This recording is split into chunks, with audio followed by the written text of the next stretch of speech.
Uma boa tarde a todos, boa tarde a todas. Começamos mais uma edição do ICL Urgente na tarde desta segunda-feira, com as notícias mais importantes do Brasil e do mundo. Hoje vamos falar sobre as manifestações da extrema-direita no fim de semana, também sobre as reações de Jair Bolsonaro e outros integrantes da extrema-direita.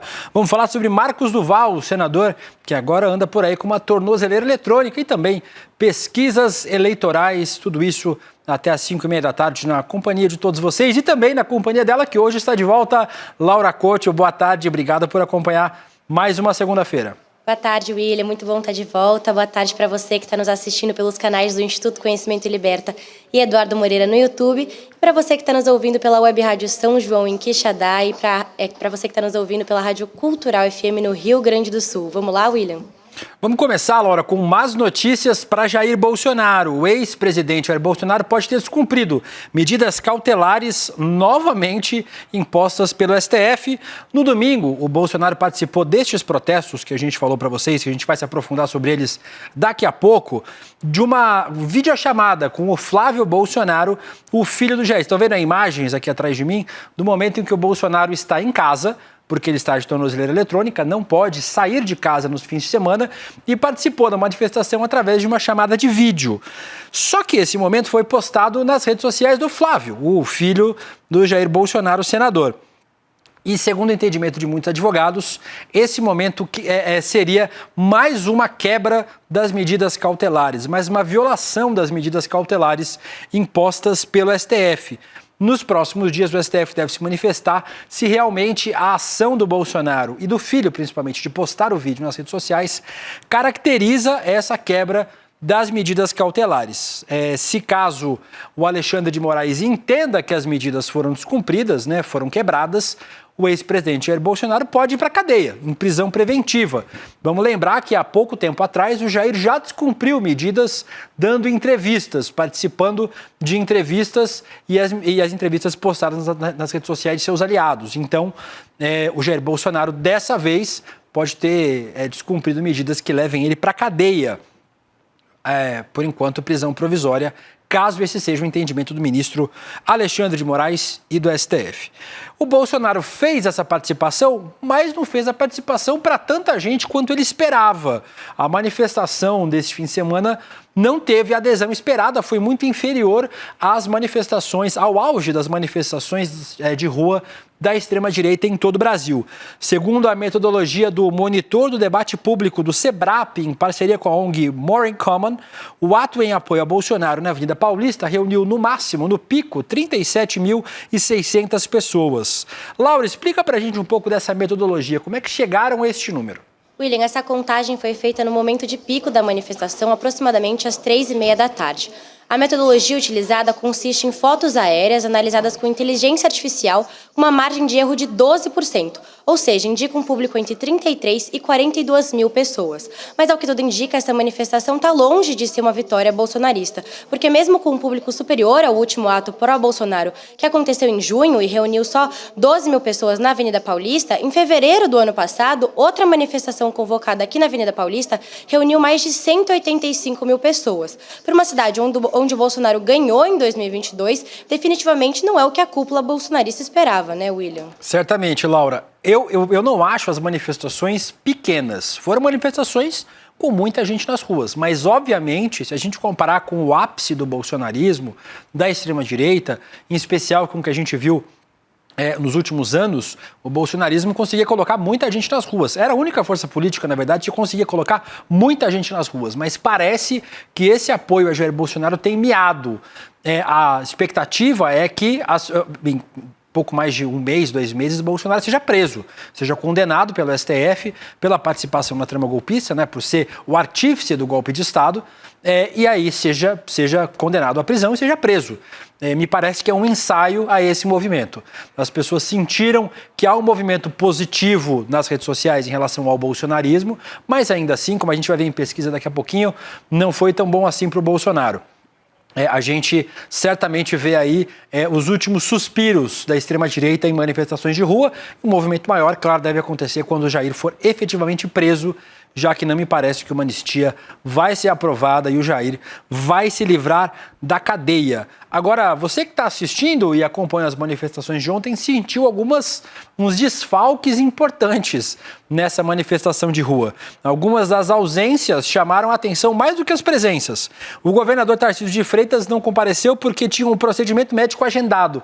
Parece meio genérico isso, mas o Tarcísio foi fazer uma ultrassonografia de tireoide. É um procedimento super rápido de fazer, que não demanda internação.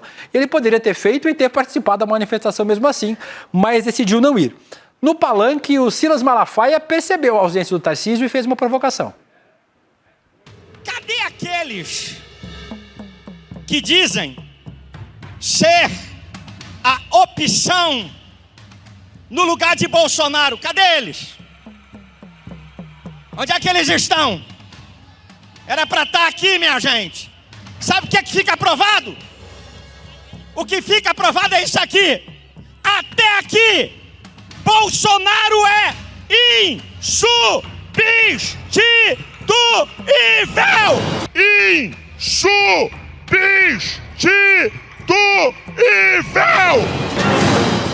Vão enganar a trouxa. E eu não sou trouxa. Estão com medo do STF, né? Por isso que não chegaram até aqui, né? Arrumaram desculpa, né? A gente já pede desculpa pelos agudos do Bolsonaro, não é responsabilidade nossa, é responsabilidade dele, do Malafaia. É a mesma coisa. A gente pede desculpa pelos agudos do Silas Malafaia. Vocês já estão acostumados a acompanhar o podcast aqui de série, já acompanharam muitos agudos de Silas Malafaia. Além dele, aqui em São Paulo, a gente teve manifestações no Rio de Janeiro, Curitiba, Goiânia e Vila Velha, no Espírito Santo. De lá de Vila Velha, inclusive, o senador Magno Malta ligou para o Bolsonaro e pediu uma oração. Vamos ver. Liberdade a Bolsonaro, grita comigo! Liberdade a Bolsonaro! Liberdade a Bolsonaro! Volta Bolsonaro! Volta Bolsonaro! Presidente, nós temos dois trios. Ali tem um trio lotado de parlamentares, de pessoas que te amam. Aqui nesse trio, também lotado, presidente, e o povo gritando: Bolsonaro! Volta, Bolsonaro! Volta, Bolsonaro! Volta, Bolsonaro! A gente vê a manifestação no Espírito Santo, foi em Vila Velha, realizada pelo Magno Malta. Vamos voltar para São Paulo? Uma outra pessoa chamou atenção na manifestação aqui, o deputado federal Nicolas Ferreira, do PL de Minas Gerais, que também fez uma videochamada com o ex-presidente Jair Bolsonaro e aproveitou para atacar quem? O Alexandre de Moraes. Vamos ver. Alexandre, você deve estar vendo isso aqui, porque não dá para ignorar. Eu tenho um recado para poder te dar, ministro. Você, sem a toga, não sobra nada. Não sobra nada. A primeira sanção veio. Eu posso usar cartão de crédito. Eu posso ter rede social. E eu posso também usar pente de cabelo. Mas vamos lá. Por que é que nós estamos aqui hoje? Qual é a nossa motivação? Ministro Alexandre de Moraes, e peço sua atenção agora. Ministro Alexandre de Moraes é um violador de direitos humanos. É um violador de direitos humanos. Eu não sei por que motivo o vídeo estava acelerado, vocês puderam observar, não era a voz do deputado Nicolas Ferreira, era a voz dele acelerada, parecia que ele usou gás hélio, né? Mas era a voz do deputado Nicolas Ferreira acelerada, por isso estava um pouco diferente. Agora o Nicolas, na semana passada, teve um outro destaque importante da participação do deputado Nicolas Ferreira. Ele foi dar uma entrevista no podcast Flow, e aí num ato falho, vejam só comigo aqui o que o Nicolas falou, vamos ouvir junto. Não é possível que você tenha terrorista, gente que foi criminoso na época do regime militar, que saqueou banco, que sequestrou embaixador, possa ter anistia, e um cara que, o cara deu um golpe, que nem foi golpe, ele tramou, e o cara vai tomar, enfim, uma condenação de que eu não acho que vai ser menos do que 40 anos. Eu não sou especialista em linguagem corporal, mas essa mexidinha no olho do Nicolas é uma sensação de que ele sentiu naquele momento que falou besteira. Palavras do Nicolas Ferreira, não minha. O cara deu um golpe e aí ele falou, não, mas nem chegou a dar golpe, ele só tramou o golpe. É isso mesmo, deputado Nicolas Ferreira. A gente concorda pela primeira vez. O Bolsonaro não deu um golpe de Estado, mas ele tramou um golpe de Estado. Durante anos, o Bolsonaro preparou por muito tempo a cama para esse golpe ser dado. Ele insuflou seus seguidores a desacreditar as urnas eletrônicas, a desacreditar no processo eleitoral, a desacreditar nos veículos de comunicação. Ele atacou a democracia, enfraqueceu no que pôde as ferramentas de transparência e de investigação no país. Não deu golpe de Estado porque alguns generais, alguns comandantes militares, não fazendo mais do que sua obrigação, diga-se de passagem, não embarcaram nessa flotilha golpista. Tentaram dar o golpe de Estado, mas não conseguiram. Se tivessem tido mais apoio, o golpe teria sido dado, mas não conseguiram, Nicolas. Você tem razão nessa. A gente não teve um golpe de Estado em 2023. A gente teve uma tentativa e a gente teve um planejamento de golpe de Estado. É isso que a peça da PGR diz de forma muito clara e é isso que o entendimento até agora dos ministros do STF parece ir nesse sentido, de que houve uma tentativa de golpe de Estado e que ela não tem a ver só com 8 de janeiro, mas tem a ver com todo o governo Bolsonaro, que passou a atacar a democracia, a atacar as instituições, a fortalecer o sentimento golpista e aí sim esse golpe de Estado sairia do papel no começo de janeiro. Não aconteceu, para nossa sorte, mas nesse caso você está certo, deputado Nicolas. Vamos falar sobre esse aí, que foi citado agora há pouco pelo Silas Malafaia, o Tarcísio de Freitas, que não compareceu, inclusive ele foi citado pelo Malafaia, mas outros nomes da extrema-direita não foram. Ratinho Júnior, o governador do Paraná, o Romeu Zema, de Minas Gerais, o próprio Tarcísio, governador de São Paulo. Muitos governadores decidiram não participar, porque esses governadores estão temendo que suas bases vejam de forma negativa eles participando de um ato em favor dos Estados Unidos, em favor das taxações contra o Brasil. Mas falando no Tarcísio de Freitas, ele está bem atento aos movimentos do Eduardo Bolsonaro lá nos Estados Unidos. Após ser alvo de críticas ao longo dos últimos dias, o governador de São Paulo acompanha de perto o plano de Dudu para desgastar sua imagem para 2026. Laura Couto, conta mais detalhes sobre essa briga. Eu continuo torcendo pela briga, viu, Laura?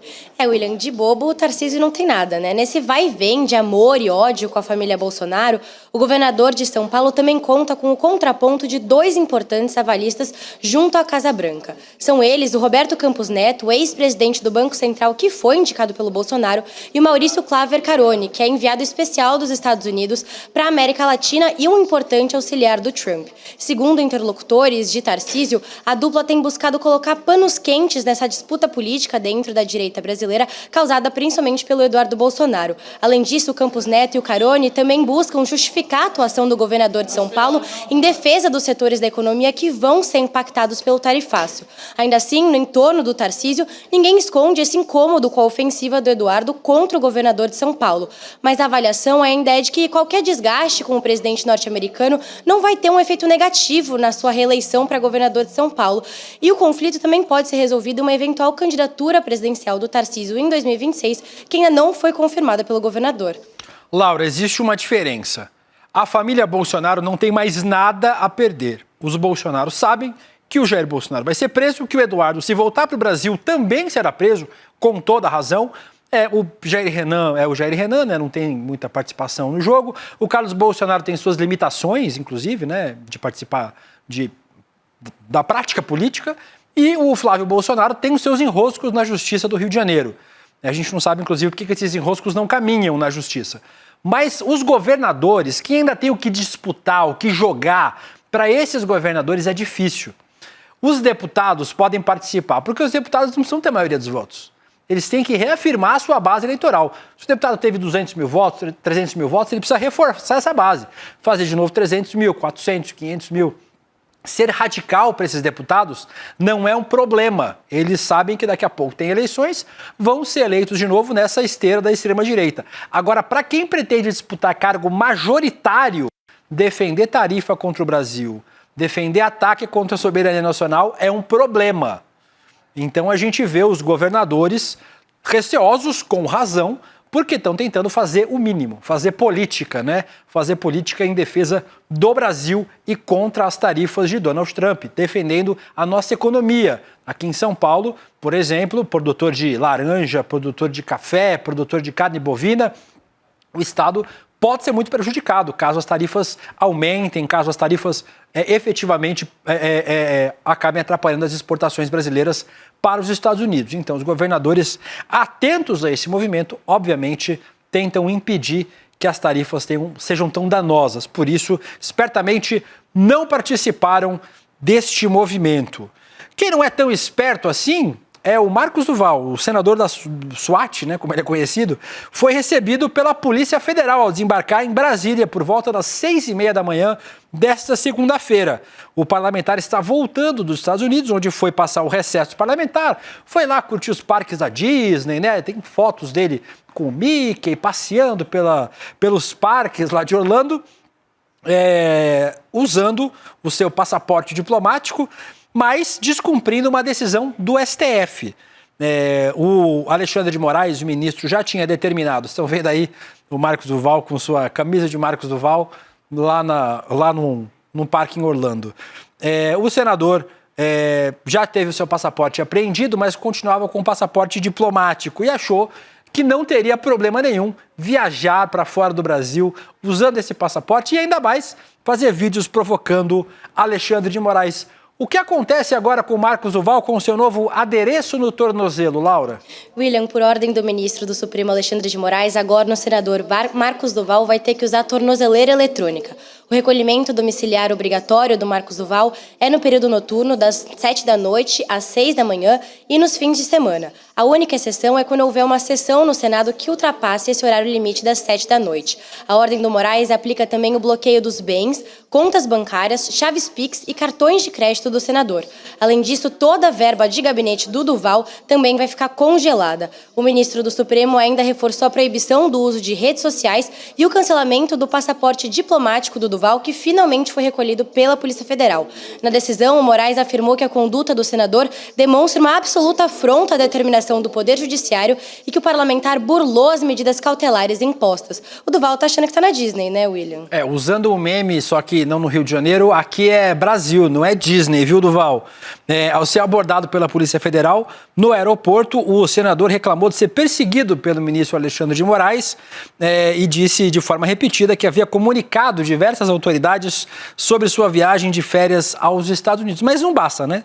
Não basta nada você avisar que vai descumprir uma medida achando que está tudo certo, né, ô Marcos? E você não avisou, acho que a principal autoridade que você devia ter avisado, que era o STF, foi quem disse que você não podia viajar sem avisar as autoridades brasileiras.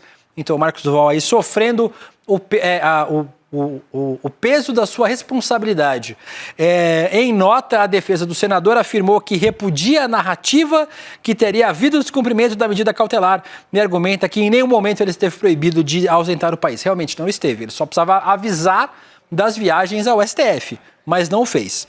Os advogados também criticaram a decisão de bloquear integralmente o patrimônio de Duval, abre aspas, ultrapassa os limites da razoabilidade e fecha aspas.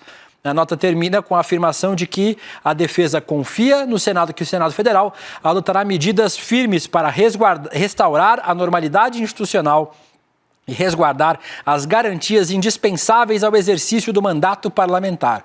Para quem não lembra, o Marcos Duval é investigado por ter feito campanha nas redes sociais contra os policiais federais que atuavam na investigação da trama golpista. Foi por conta dessa investigação que o STF determinou a apreensão do passaporte dele em agosto de 2024. Mas, Laura, parece que o Marcos Duval não está sozinho. Parece que tem senadores articulando uma ajuda ao senador SWAT. William, essa ordem do ministro do Supremo Alexandre de Moraes para que o senador Marcos Duval use tornozeleira eletrônica irritou ainda mais os parlamentares da oposição, que classificam Moraes como um ditador da toga. Essa determinação fez com que a bancada bolsonarista, principalmente no Senado, voltasse a pressionar o presidente do Congresso, Davi Alcolumbre, para pautar projetos que limitem a atuação dos ministros do Supremo ou até mesmo peçam o impeachment dos integrantes da corte. William. Diferente do Marcos Duval, que parece ter algum apoio, Laura, a Carla Zambelli parece que não tem respaldo de nenhum aliado.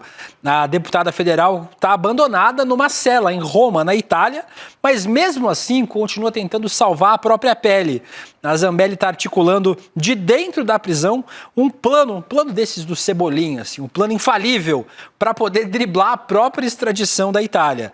A ideia é se beneficiar da chamada Lei Magnitsky, aquela lei que a gente falou aqui amplamente, a lei que acabou sancionando Alexandre de Moraes, que foi assinada pelo presidente dos Estados Unidos, o Donald Trump, na última semana. Laura, que plano infalível do Cebolinha é esse que a Carla Zambelli tem para escapar da extradição? William, a estratégia da Zambelli, segundo integrantes do Partido Liberal, é alegar à justiça italiana que a condenação no Brasil foi conduzida por um juiz que foi enquadrado na Lei Magnitsky, no caso o ministro Alexandre de Moraes. O objetivo da deputada é tentar reforçar a narrativa de que ela foi uma vítima de perseguição política por parte do Supremo e, com isso, ela vai pedir para cumprir a pena na Itália, onde ela está presa. No Partido Liberal, a avaliação é de que a Zambelli não tem mais saída nem na Câmara, onde ela enfrenta o processo de cassação, nem no Judiciário. E parte da bancada já considera o caso encerrado. A Zambelli está abandonada e agora atirando para todos os lados, né, William? Logo menos a gente espera que ela tenha companhia de companheiras de cela aqui no Brasil. A Justiça da Itália decidiu pela manutenção da prisão da Carla Zambelli em audiência de custódia realizada na sexta-feira da semana passada. Vale lembrar que o ministro do STF, Gilmar Mendes, determinou que a AGU inclua no pedido de extradição da Zambelli também o caso de perseguição. Vocês lembram que a Zambelli, como vocês estão vendo aqui, perseguiu um jornalista negro nas ruas de São Paulo na véspera das eleições de 2022. Então, o Gilmar Mendes pediu para que este caso também seja incluído no pedido de extradição enviado para a Itália. Será o fim da pistoleira aí, ó, a Zambelli correndo atrás de um homem nas ruas de São Paulo, nas ruas do centro de São Paulo, com uma arma na mão. A gente espera que ela seja punida novamente. Vamos falar sobre pesquisa, e parece que as pesquisas também não estão animando muito o Jair Bolsonaro e a extrema-direita. Isso porque, segundo o Datafolha, mais de 61% dos brasileiros não votariam em um candidato que promete anistiar Bolsonaro e os condenados pelo 8 de janeiro. A pesquisa ouviu mais de 2.000 pessoas nos dias 29 e 30 de julho. Vamos colocar os dados da pesquisa aqui na tela? Primeiro é sobre anistiar Bolsonaro. Vamos colocar? Isso, esse aí. 19% votaria com certeza, 14% talvez e 61% não votaria de jeito nenhum. E isso também teve impacto nos resultados da pesquisa de intenção de voto. Vamos colocar os cenários. Aqui eu vou passar rapidamente pelo cenário, vocês veem a pesquisa completa, obviamente, na internet, mas vamos passar pelos cenários. Lula contra Bolsonaro, 39 a 33, aí depois eles também testam. Em nenhum dos cenários aparece Ratinho Júnior, Caiado, Zema, com grande número de intenção de votos, mas são os nomes testados. Vamos colocar o próximo. Lula 39 contra 33 Bolsonaro, Lula 39 contra 20 de Eduardo, aí o Ratinho Júnior sobe um pouco para 11%. Vamos para a próxima. Tem mais uma? Lula contra Michele Bolsonaro, Lula 39, Michele 24, Ratinho 10, e tem mais uma com o Tarcísio de Freitas, né?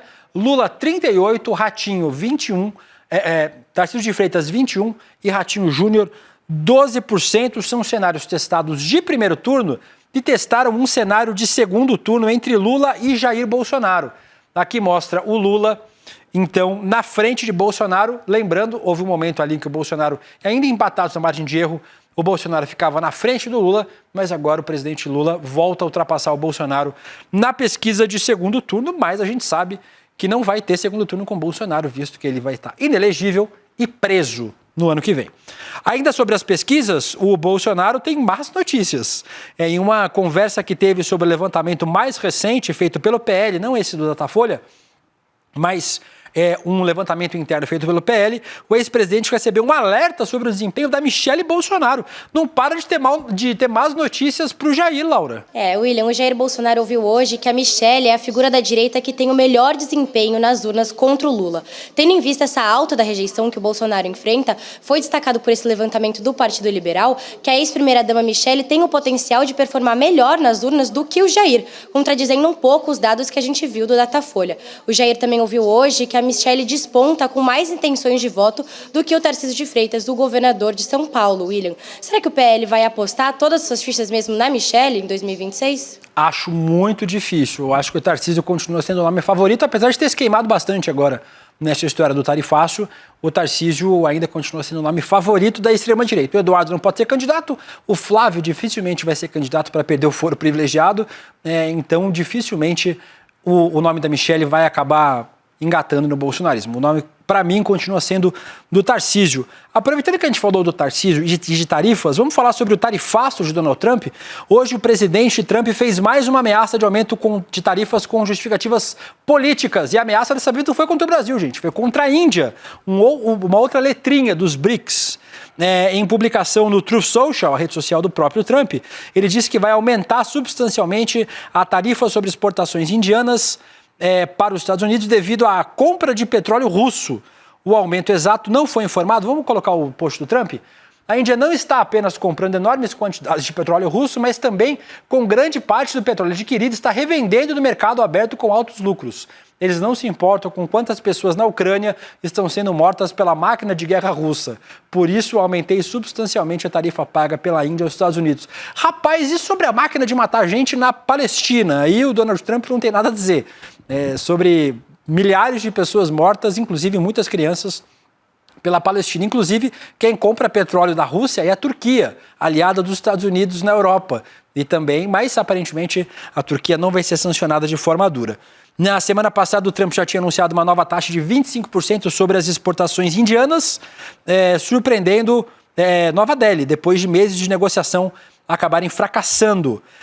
A Índia acabou respondendo a essas ameaças. Laura, o que os indianos disseram sobre essa fala de Donald Trump hoje? William Nota, o porta-voz indiano para assuntos internacionais, afirmou que a importação do petróleo russo por parte da Índia foi incentivada pelos Estados Unidos e que a União Europeia teve um comércio bilateral de 67 bilhões de euros com a Rússia só em 2024. No fim da nota, o porta-voz ainda relembrou que os Estados Unidos seguem importando produtos da Rússia até hoje e afirmou que a Índia vai tomar medidas para se proteger. O Trump é um grande cara de pau, né, William? Não tenho o que dizer. Em relação a absolutamente tudo. Os próprios Estados Unidos compram da Rússia, como a Índia muito bem lembrou. Ainda sobre o tarifaço, o Itamaraty pretende argumentar na OMC, Organização Mundial do Comércio, que as tarifas de Trump contra o Brasil representam sério risco à arquitetura internacional de comércio e descumprem obrigações do país com os acordos da entidade. Segundo o Itamaraty, as tarifas do Trump violam as obrigações dos Estados Unidos em acordos firmados com a OMC, extrapolam o campo comercial, usam argumentos comerciais inverídicos, representam risco econômico e desestabilizam negociações multilaterais. Vocês vão ouvir daqui a pouquinho com a Gabriela Varela, o Chico Sá, o Juliano Medeiros, mais sobre o tarifaço de Trump e as repercussões, daqui a pouquinho no nosso ICL Notícias, segunda edição. Aproveitar para fazer um convite para vocês, vem aí mais um documentário do ICL, dessa nossa nova leva lançada no ICL Eterno, nessa terça-feira, 5 de agosto, conhecido popularmente como amanhã, às 8 horas, estreia Quanto Custam os Ricos no Brasil, produção original do ICL. Débora Maganha, tá espetacular, eu já vi uns trechinhos, a Débora tá mandando muito bem, e a gente vai ter aqui, além da exibição, um evento com o Eduardo Moreira e com a Débora Maganha ao vivo aqui no nosso estúdio do ICL. Para você não perder a exibição, aproveita aí e marca em icl.com.br/estreia o sininho para receber a notificação de lançamento desse maravilhoso documentário do ICL que estreia amanhã às 8 horas da noite. Dito isso, a gente termina aqui o nosso ICL Notícias... ICL Notícias nada, o nosso ICL Urgente, e você fica agora com o ICL Notícias, segunda edição, com a Gabriela Varela, o Chico Sá, o Juliano Medeiros, e depois tem Chico Pinheiro entrevista com o Juca Kfouri. A gente se vê amanhã aqui no Urgente. Tchau! Para celebrar o sucesso da nossa campanha Somos 99% e concluir essa série de encontros do ICL Eterno, a gente vai lançar no dia 5 de agosto o documentário Quanto Custam os Ricos no Brasil. E aí vocês vão entender de uma maneira super fácil e até divertida, porque está muito bem feito o documentário. Essa história de que o rico paga menos imposto, o pobre paga mais imposto, de onde o dinheiro sai, para onde o dinheiro vai, quais são as injustiças nessa história e por que são injustiças. Tudo isso, dia 5 de agosto, às 8 horas da noite, tá bom? Um abração e até 5 de agosto. Entrevistado dessa semana é um ídolo meu, jornalista esportivo, mas no fundo jornalista de alto nível de profundidades. Juca Kfouri, mais de 50 anos de profissão, né, velho? 55, Chico. E sou, de fato, um jornalista esportivo, você pode ver pelo shape, né? Corpinho de 40. Estamos aí. Vai ser ótimo conversar com você. Nunca traiu os seus princípios, né? Nem Não, ideológicos. Não. Trair princípio jamais. Você pode até fazer certas coisas que você gostaria de poder fazer diferente. Agora, traiu uma vez princípio, traiu para sempre. É isso. E é sobre isso que a gente vai falar. Esta profissão que muito nos honra ser jornalistas. Valeu.